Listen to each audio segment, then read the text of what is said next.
सबसे पहले हम करेंगे व्याकरण की डेफिनेशन। किसी भाषा को शुद्ध रूप से बोलना, पढ़ना, लिखना व समझना सिखाता है। हम व्याकरण पढ़ते हैं हिंदी की, तो उसमें हम लिंग, वचन, उसमें वर्ण विचार, शब्द विचार सब कुछ पढ़ते हैं। उसमें ये देखते हैं कहाँ हलंत लगाना है, कहाँ विसर्ग लगाना है। उसको हम शुद्ध करते हैं, शुद्ध करके लिखते भी हैं, बोलते भी हैं, पढ़ते भी हैं। वो हमें सब चीज़ शुद्ध सिखाता है भाषा के विषय में। व्याकरण के 3 अंग होते हैं: वर्ण विचार, शब्द विचार, वाक्य विचार। वर्ण विचार क्या होता है? वर्ण विचार के अंतर्गत वर्णों के आकार, उच्चारण, उत्पत्ति आदि का विचार किया जाता है।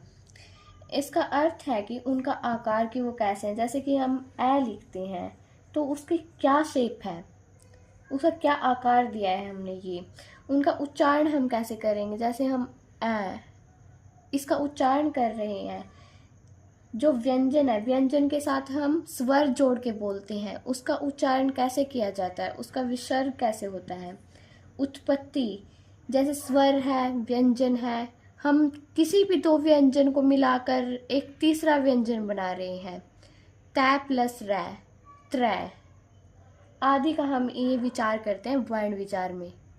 आगे हम पढ़ेंगे शब्द विचार। शब्द विचार क्या होता है? शब्द विचार के अंतर्गत शब्दों के रूप, भेद, प्रकार, लिंग, वचन, काल, उत्पत्ति, व्युत्पत्ति तथा बनावट का विचार करते हैं।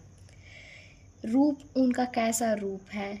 जैसे भेद होते हैं, उनके भेद उनके 4 प्रकार से होते हैं: अर्थ के आधार पर, रचना के आधार पर, प्रयोग के आधार पर, व्युत्पत्ति के आधार पर।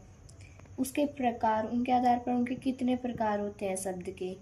लिंग, कि हाँ वो क्या लिंग है, वो नपुंसक लिंग है, पुल्लिंग है, स्त्रीलिंग है, कोई शब्द है उसके बारे में कि वो कौन सा लिंग है। वचन, कि वो एक वचन है, द्विवचन है, बहुवचन है, उससे वो पता चलता है कि वो कौन सा वचन है। काल, उसके समय का पता चलता है किसी शब्द से। उत्पत्ति, कि हम कहाँ से उत्पन्न हुआ, जैसे देशज शब्द है, विदेशज शब्द है, आगत शब्द है, ये उनकी उत्पत्ति है। व्युत्पत्ति तथा बनावट का विचार, कि उन्हें हम कैसे लिख रहे हैं। अब हम करेंगे वाक्य विचार क्या होता है। वाक्य विचार के अंतर्गत वाक्य रचना, वाक्य विश्लेषण, भेद आदि का वर्णन किया जाता है।